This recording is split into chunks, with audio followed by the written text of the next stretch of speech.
नमस्कार, स्वागत है आप सभी का। आप देख रहे हैं लोकतंत्र। मैं हूं आपके साथ प्रीति। बिहार में तीसरे और चौथे दौर के लिए जोर पकड़ते चुनाव प्रचार के रण में एक बार फिर विकास का मुद्दा चर्चाओं के केंद्र में आ गया है। बिहार के विकास के लिए महागठबंधन और एनडीए अपने अपने मॉडल को बेहतर बता रहे हैं, तो विकास के बहाने एक दूसरे को घेरने की कवायद भी हो रही है। चुनावी सवन में आज वित्त मंत्री अरुण जेटली समेत कई केंद्रीय मंत्री एनडीए के लिए प्रचार करते नजर आएंगे, तो महागठबंधन के लिए नीतीश, लालू की जनसभाएं भी होंगी। बिहार के सियासी समर से जुड़ी हर हलचल के साथ हम आपको बुनियादी समस्याओं और मुद्दों से भी रूबरू कराएंगे और हमेशा की तरह लोकतंत्र की शुरुआत करेंगे हेडलाइंस के साथ। नीतीश कुमार ने गुजरात विकास मॉडल को किया खारिज। बिहार से पूछा, क्या हरियाणा में है मंगल राज? केंद्र सरकार के कामकाज पर उठाए सवाल।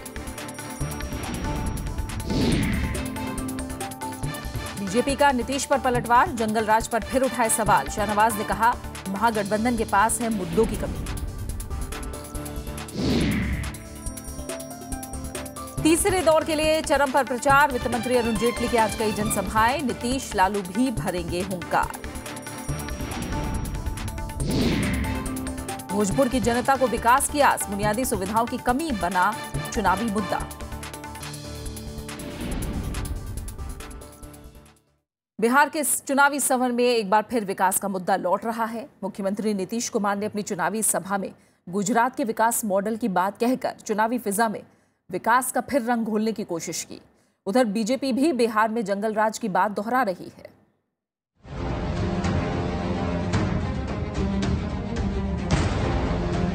बिहार चुनाव में एक बार फिर विकास की हवा तेज हो गई है।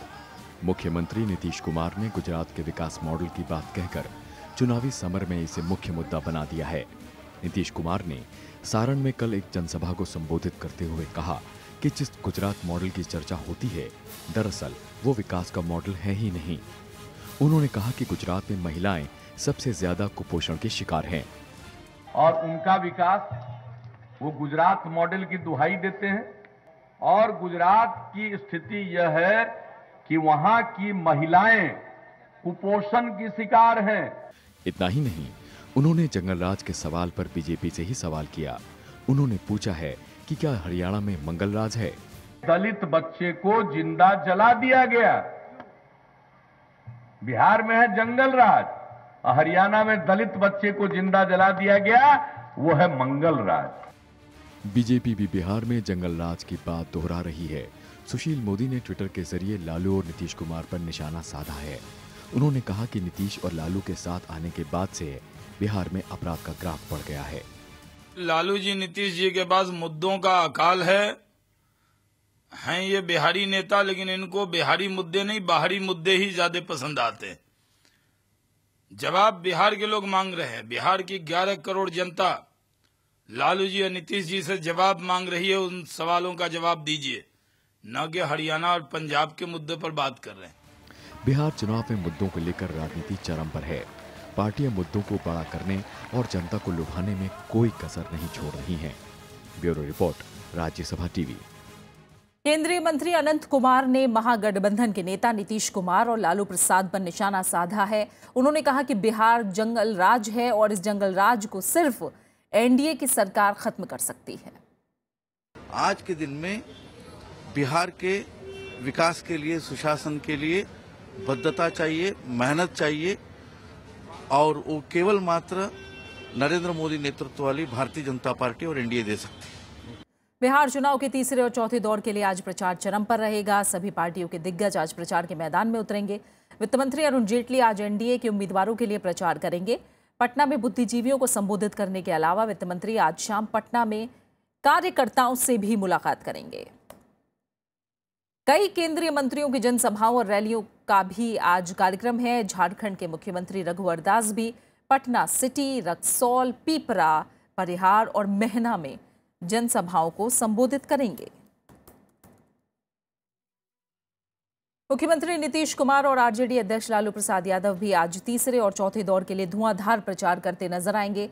नीतीश कुमार सिकटा, चनपटिया, रामनगर, बगहा, लालगंज, गोविंदगंज, दीघा और बांकीपुर में जनसभाओं को संबोधित करेंगे। आरजेडी अध्यक्ष लालू प्रसाद यादव की भी कई जनसभाओं के कार्यक्रम हैं।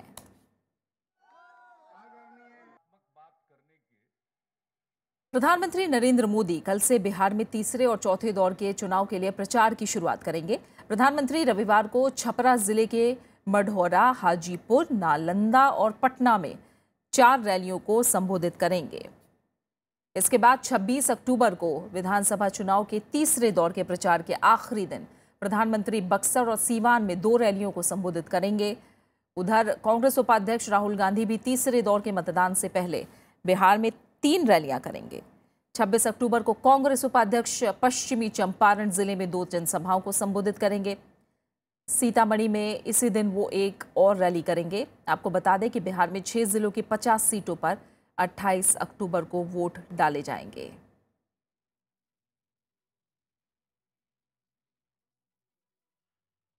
इस समय हमारे साथ पटना से नवल किशोर चौधरी जुड़े हैं, जो कि राजनीतिक विश्लेषज्ञ हैं। उनका रुख करेंगे। नवल किशोर जी, शुक्रिया राज्यसभा टीवी के साथ जुड़ने के लिए।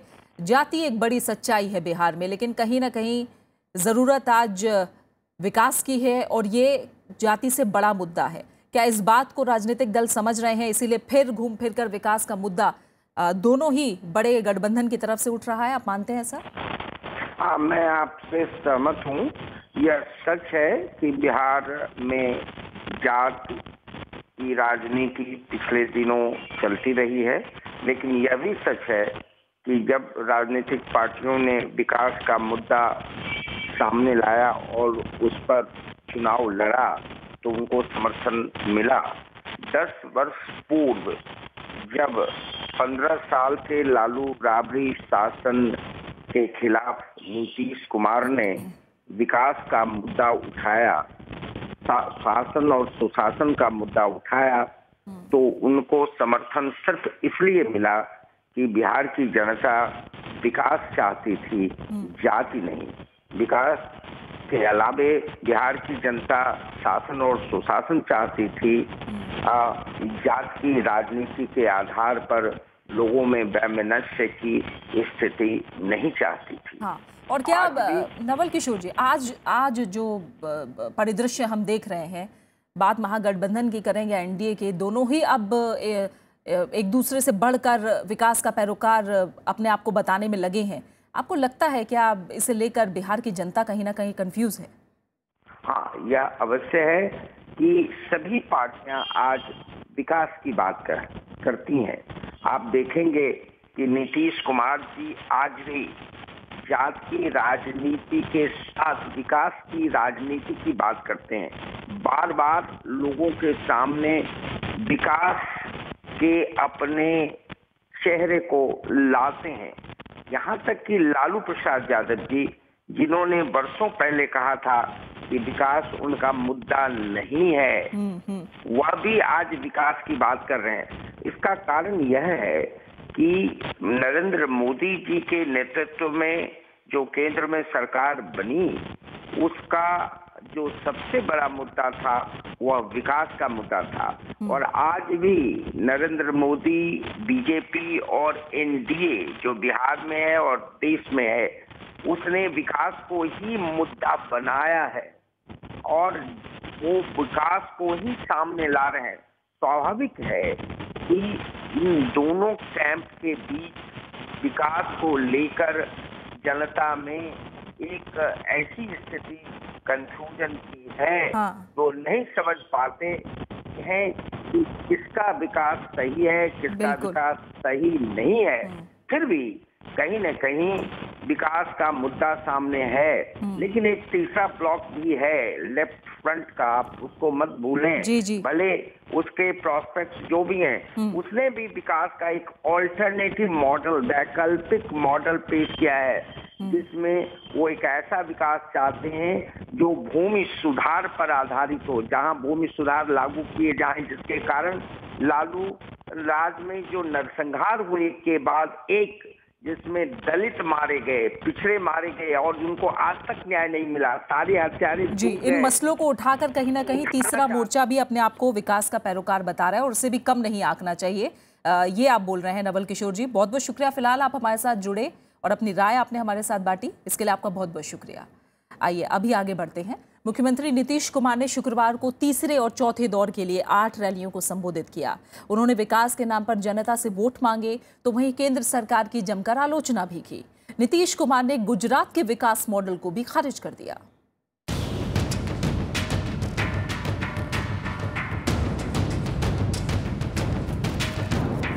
मुख्यमंत्री नीतीश कुमार के चुनावी प्रचार ने एक बार फिर से रफ्तार पकड़ ली है। इस कड़ी में शुक्रवार को नीतीश कुमार ने ताबड़तोड़ 8 जनसभाएं की, जिसमें तीसरे और चौथे दौर के मतदान वाले इलाके शुमार हैं। नीतीश कुमार ने केंद्रीय मंत्री वीके सिंह के बयान पर निशाना साधा और उन्हें असंवेदनशील करार दिया। जानते हैं केंद्र सरकार के मंत्री कितने संवेदनहीन हैं, संवेदन शून्य है।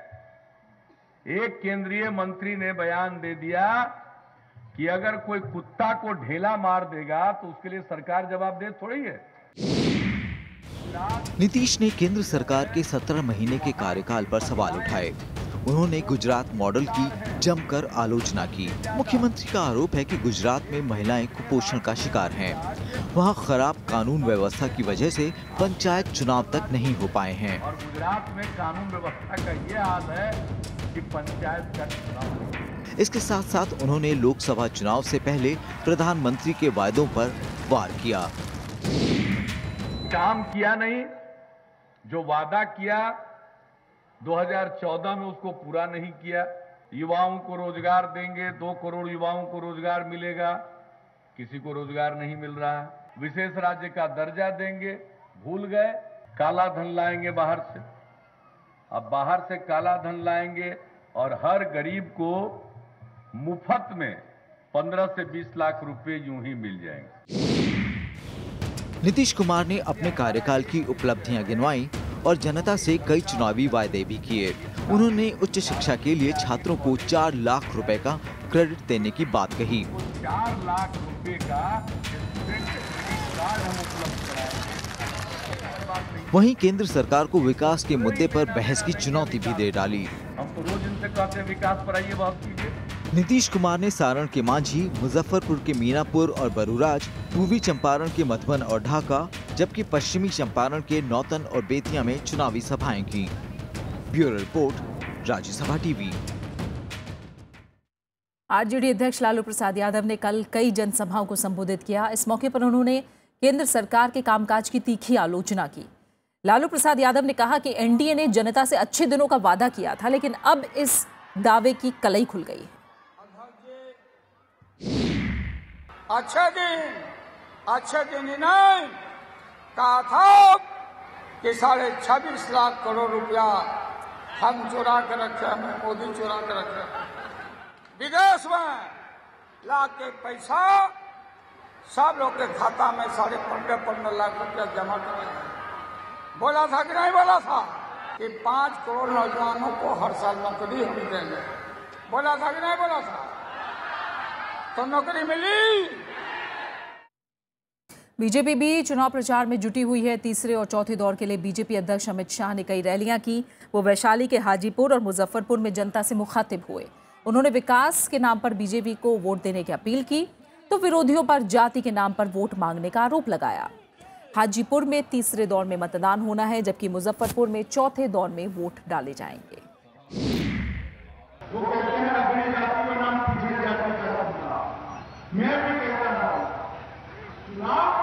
अगड़े पिछड़े का चुनाव है, मगर मैं कहता हूं अगड़े बिहार और पिछड़े बिहार के बीच में आपको चुनाव हो रहा है। आप बिहार को आगे ले जाना चाहते हैं तो भारतीय जनता पार्टी की सरकार बनाइए, एनडीए की सरकार बनाइए। वहीं विदेश मंत्री सुषमा स्वराज और कृषि मंत्री राधा मोहन सिंह ने मोतिहारी जिले के कल्याणपुर और गोविंदगंज में चुनावी सभाएं की। दोनों मंत्रियों ने संबोधन में नीतीश कुमार की खूब आलोचना की और उन्होंने केंद्र सरकार के कार्यकाल की उपलब्धियां गिनवाई। सुषमा स्वराज ने विदेश नीति की तारीफ की। वहीं कृषि मंत्री राधा मोहन सिंह ने दाल के बढ़ते दामों के मुद्दे पर राज्य सरकार पर कई आरोप लगाए।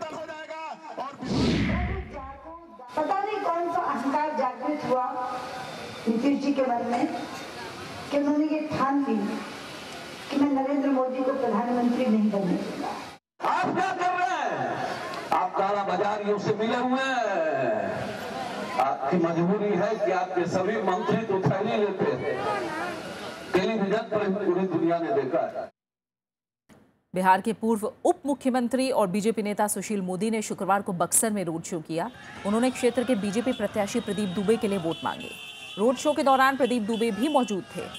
बाइक और कारों का काफिला शहर भर में घूमता रहा। हालांकि प्रशासनिक अनुमति की समय सीमा खत्म होने की वजह से सुशील मोदी शहर के सभी इलाकों तक नहीं पहुंच पाए।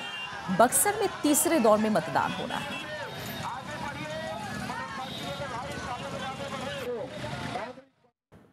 मध्य प्रदेश के मुख्यमंत्री शिवराज सिंह चौहान ने बिहार में बदलाव की लहर का दावा किया है। शुक्रवार को शिवराज सिंह चौहान ने मुजफ्फरपुर में प्रचार किया। यहां प्रेस से मुखातिब होते हुए उन्होंने बिहार में विकास का मुद्दा उठाया। शिवराज सिंह चौहान ने कहा कि बिहार की जनता बिजली की समस्या से जूझ रही है। किसानों को पर्याप्त बिजली नहीं मिलती। शिवराज सिंह चौहान ने दावा किया कि सिर्फ एनडीए ही बिहार का विकास कर सकता है। खेतों में बिजली के खंभे दिखाई नहीं पड़ते, बिजली आती कम जाती ज्यादा है। हवा का रुख विकास की तरफ है और विकास का मतलब है नरेंद्र मोदी जी, भारतीय जनता पार्टी, एनडीए।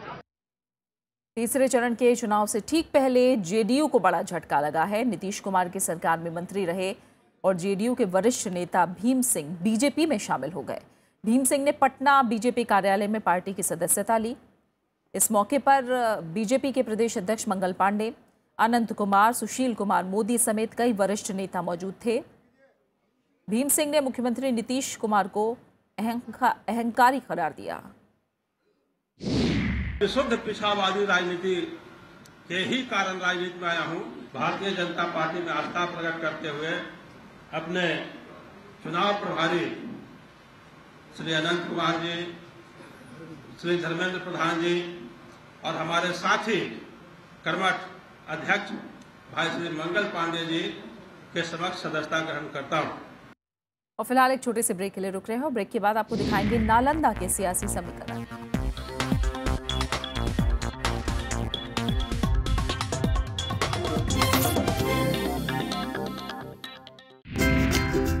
कागज पर उतरी रेखाएं, नेता के माथे चिंताएं। ब्यूरोक्रेसी तनी तनी सी, पब्लिक लेकिन खिली खिली सी। लेता है सबकी वो खबर, धारदार है इसकी नजर। नहीं बोलता ये किरदार, लेकिन सब हैं खबरदार। पढ़ने वाले का जीते मन, सिर्फ एक है वही लक्ष्मण। देखिए विरासत में इस बार आर के लक्ष्मण का कार्टून संसार।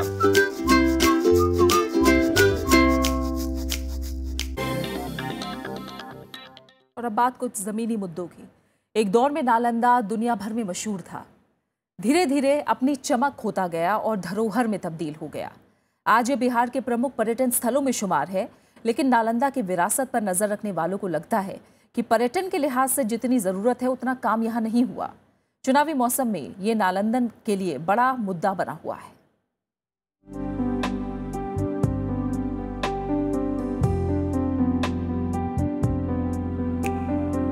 राजधानी पटना से 74 किलोमीटर की दूरी पर स्थित है नालंदा।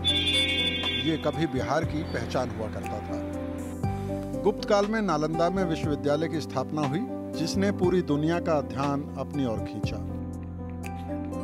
आज खंडहर में तब्दील हो चुके इस विश्वविद्यालय के अवशेष में ही लोग नालंदा का गौरव ढूंढते हैं। पर्यटन के लिए यहाँ पे सबसे पहले मूलभूत में उनके लिए कम्युनिकेशन जो है, सही लोकेशन देने के लिए टमटम, रिक्शा चालक, ये सब थोड़ा अपने आप को सुदृढ़ हो जाए और सही लोकेट करें। थोड़ा लॉ एंड ऑर्डर को भी थोड़ा सा व्यवस्थित कर दिया जाए और पानी की व्यवस्था कर दें, जिससे कि पर्यटकों की यहाँ बढ़ावा हो जाएगी। नालंदा में पर्यटन की अकूत संभावनाएं हैं। एक से एक प्राचीन धरोहर यहाँ बिखरे पड़े हैं, लेकिन ना तो उचित सुविधाएं बहाल की गई और ना ही ढंग से साफ सफाई का काम हो पाया। पूरे इलाके में पानी की कमी से लोगों को दो चार होना पड़ता है। यहाँ पे मुख्य पानी और बिजली की समस्या है। बिजली की समस्या तो कुछ हद तक निदान हो गई है, लेकिन पानी की समस्या अभी तक बरकरार है। ज़्यादा गंदगी का भरमार होता है, जिसके कारण पर्यटक लोग यहाँ आना पसंद नहीं करते हैं और रोजगार का साधन कम है यहाँ, इसलिए परेशानी होती है लोगों को। लोग पलायन कर रहे हैं यहाँ से। नालंदा जिले में विधानसभा की कुल 7 सीटें हैं। 2010 में बीजेपी जेडीयू गठबंधन ने सभी सीटों पर जीत दर्ज की। एक पर बीजेपी और 6 सीटों पर जेडीयू ने परचम लहराया, लेकिन बदले समीकरण में इस बार दोनों पार्टियां आमने सामने हैं। बिहार शरीफ में जेडीयू के विधायक इस बार पाला बदलकर बीजेपी के टिकट पर मैदान में हैं। मुख्यमंत्री नीतीश कुमार का गृह जिला होने के चलते नालंदा बिहार की राजनीति में महत्वपूर्ण जगह रखता है। लॉ एंड ऑर्डर जब तक सुधार नहीं होगा, जब तक पर्यटक नहीं आएंगे। बीच में सुधार हुआ था जब एनडीए की सरकार थी, लेकिन जैसे ही नीतीश जी ने साथ उनका छोड़ा, लॉ एंड ऑर्डर बहुत खराब हो गया। हमने काम पूरा किया है, बाकी नगर निगम में अगर थोड़ी बहुत कमी है गंदगी का तो वो अलग बात है, वो हमारा दायित्व नहीं बनता है। नालंदा में तीसरे दौर में मतदान होना है। नीतीश कुमार ने इस इलाके का लंबे समय से प्रतिनिधित्व किया है, लेकिन यहाँ की तकदीर बदलने में पूरी तरह कामयाब नहीं हो पाए। नालंदा जिले में एक से बढ़कर एक सांस्कृतिक और ऐतिहासिक धरोहरें हैं, लेकिन जिले का पिछड़ापन यहाँ पर्यटन की असीम संभावनाओं को पनपने नहीं देता। पर्यटन बढ़ेगा तो रोजगार बढ़ेगा और अर्थव्यवस्था भी। कैमरामैन राज ठाकुर के साथ प्रणव गोस्वामी, राज्यसभा टीवी, नालंदा। बिहार के गोपालगंज जिले में बिजली की किल्लत को लेकर लोगों में काफी गुस्सा है। इसकी बड़ी वजह गोपालगंज की चीनी मिलों में गन्ने की खोई से बिजली का उत्पादन नहीं होना है। चीनी मिलों का रवैया और सरकार की बेरुखी इस बार गोपालगंज में बड़ा चुनावी मुद्दा बनता दिख रहा है।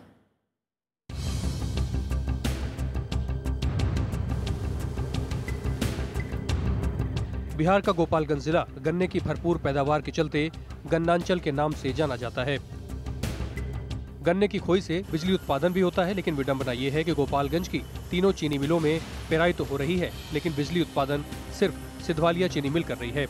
ऐसे में गोपालगंज के लोग इससे बनने वाली बिजली से महरूम हैं। चौथे चरण में होने वाले चुनाव में ये अब बड़ा मुद्दा बन गया है।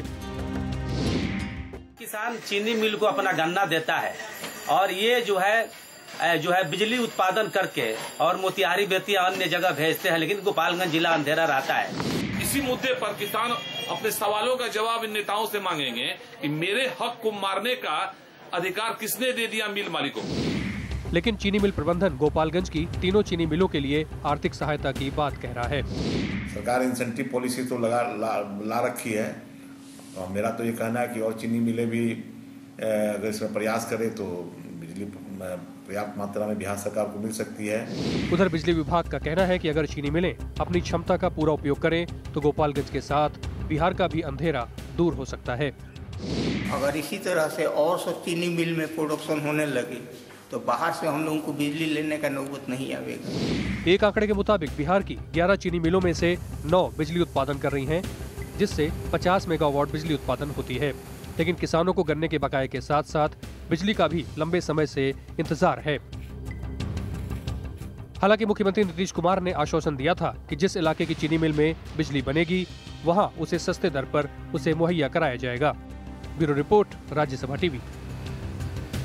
भोजपुर जिले की सभी विधानसभा सीटों पर 28 अक्टूबर को वोट डाले जाएंगे। इसे लेकर प्रचार चरम पर है। हर तरफ नारों और वादों की धूम है, लेकिन लोग विकास पर जोर दे रहे हैं। भोजपुर जिले के मुख्यालय आरा का इतिहास 1857 के प्रथम स्वतंत्रता संग्राम से जुड़ा है। महान क्रांतिकारी वीर कुंवर सिंह का ये कार्य क्षेत्र रहा है। गंगा और सोन की उपजाऊ घाटी में होने के कारण ये अनाज का प्रमुख व्यापारिक क्षेत्र है। आरा रेल मार्ग और सड़क से पटना और वाराणसी से सीधा जुड़ा है। राजधानी पटना से आरा की दूरी तो महज 55 किलोमीटर है, मगर आरा अब भी बिजली, सड़क, पानी, गंदगी, शिक्षा और महिलाओं की सुरक्षा जैसी बुनियादी समस्याओं से दो चार है। सड़क, बिजली, पानी, सफाई यह मूल मुद्दा होगा। एक मुद्दा ही है, ये है वो है विकास। विकास के अलावा हम लोग को कुछ नहीं चाहिए। इन सब के बीच वीरों की धरती भोजपुर में चुनावी संग्राम चरम पर पहुंच चुका है। भोजपुर जिले में आरा, शाहपुर, अगियाओं, जगदीशपुर, बढ़हरा, तरारी और संदेश 7 विधानसभा सीटें हैं। इन पर 28 अक्टूबर को मतदान होना है। 7 सीटों पर 19,60,000 से ज्यादा मतदाता 92 उम्मीदवारों की किस्मत का फैसला करेंगे। पिछले चुनाव में 4 पर बीजेपी को जीत मिली थी, 1 सीट जेडीयू और 2 सीटों पर आरजेडी ने कब्जा किया था। इस बार बीजेपी 5 और उसकी गठबंधन सहयोगी आरएलएसपी और एलजेपी एक सीट पर चुनाव लड़ रही है। वहीं महागठबंधन की तरफ से आरजेडी ने 5 जबकि कांग्रेस और जेडीयू ने एक सीट पर उम्मीदवार उतारे हैं। हमारा मुद्दा है कि बिजली 24 घंटा में पूरे इस आरा नगर को जल जमाव से मुक्त करें। मुद्दा हमारा होगा विकास, मुद्दा होगा आपस का सौहार्द। महागठबंधन और एनडीए दोनों का एजेंडा गांव घर तक पहुंच गया है। अब देखना ये है कि जनता 28 अक्टूबर को किसके पक्ष में फैसला सुनाती है। Bureau report, Rajya Sabha TV. और इस खबर के साथ ही फिलहाल लोकतंत्र में इतना ही। इजाजत दीजिए, नमस्कार।